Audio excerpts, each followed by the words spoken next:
Good morning, everyone.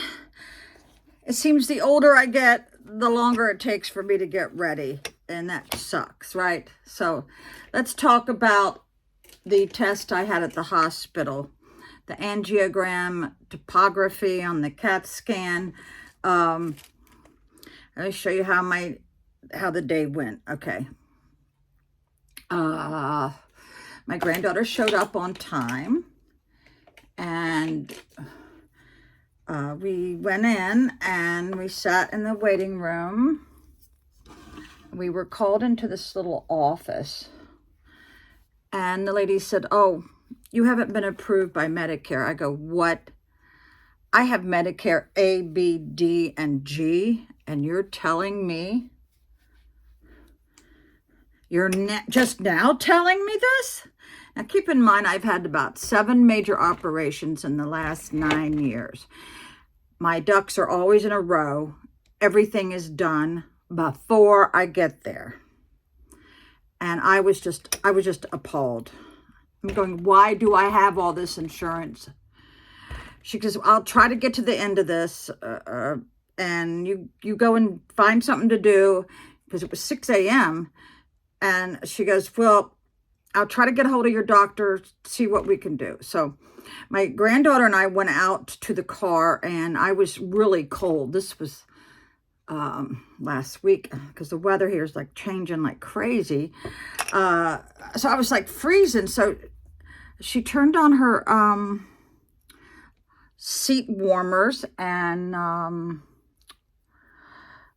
she gave me a blanket. And I said, Nana, I can't believe you have a blanket in your car.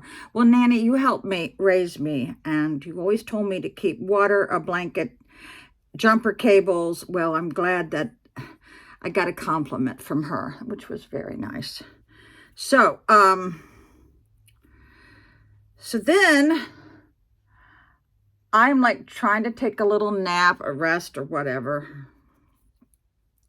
And all of a sudden,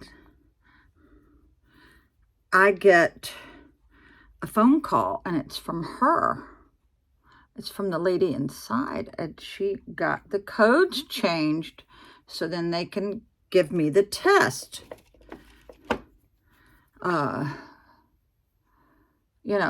So I'm getting ready to jump out of the car, and my granddaughter said, Nanny, my car's dead. Oh my God.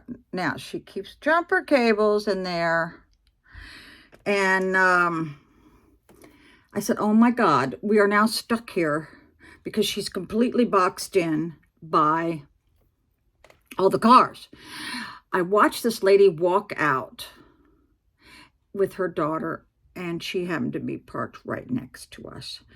And we shouted, can you please let us jump the car from your car? She says, sure, no problem. So I am now inside the building while she's doing this. They bring me right into this room. I had no one to come and tell me what the next steps were. I didn't know if they were doing it in this room. I didn't know anything. I just knew that I needed my granddaughter to hold my hand when those needles were coming at me. She's been there for every surgery, and that's just what she does for me, which is wonderful. I can handle pain. I can handle anything, but not the needles coming at. I need someone to hold my hand. So this other nurse held my hand. They wouldn't let me go back out to get her, and they knew my frustration there. So she's trying to put the needle in this arm, which is not a good arm at all. You can't even see the vein. I kept telling her, you're not going to be successful. Finally, she listened to me and put it in this arm. So then she takes my blood pressure. She says, oh, it's just too high. You're going to have to think pleasant thoughts. I said, well, after what I've been through already this morning with you all not approving this, and then my granddaughter's car going dead, yeah, I'm a little rattled. And she kept saying, you got to get this down. You got to get this down. So I'm like, I told her I had the white coat syndrome, which I says, if you wait 10 minutes or 20, we can get this down. No, we're on a time schedule. I got to get you out of here by 8 o'clock. And I'm looking at it was like 5 minutes till by 8 a.m. And she goes, don't look at the clock. That's my job. Well, then why did she say that? Oh my God. So now that makes me more nervous, right? So she says, listen, we're going to have to give you nitroglycerin. I said, no, I don't want that. I had that in Orlando. I got lost on a military base. I had rented a car. I was visiting my daughter. And the guys at the military base thought I was having a heart attack. And I said, no, I'm not. I'm just a little anxious because I got lost. Well, they threw me in an ambulance, gave me nitroglycerin. It was the worst migraine I've ever had, and I vowed I would never take nitroglycerin again. She goes, well, if you want this test, I'm going to have to put 2 under your tongue. So we go upstairs to the CAT scan machine, and she gives me the nitro. She says, listen, I'm going to give you a cup of coffee after the test, and that will help counteract that migraine that may come on. And I made her promise. She said, yes. Okay. So I go in there. Now, I already read that it makes you feel like you're urinating in the machine. So I was ready for that, but I didn't realize how intense that was. Twice I had that sensation. Plus, when they shot the liquid, the dye through my vein, it hurt.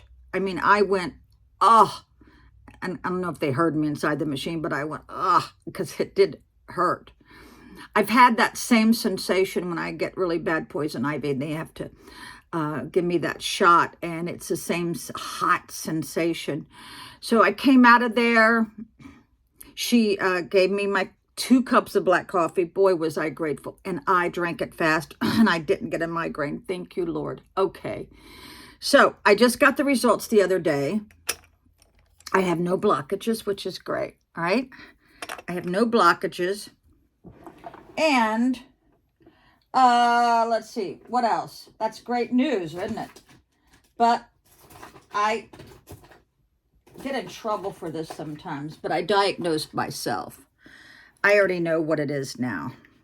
You can get pain right here, and it mimics heart pain, but it's from nerve damage. It's because I need a anterior cervical fusion. But I have read so many horror stories that people get this. And I just don't want it, okay? I don't want that surgery. I will go to my deathbed without having that. I just very leery of that surgery. So at least I know my heart's okay. A little bit of cholesterol is built up. Well, yeah. So I'm grateful. All right. It's a pinched nerve because about when I lived at the broccoli farm, I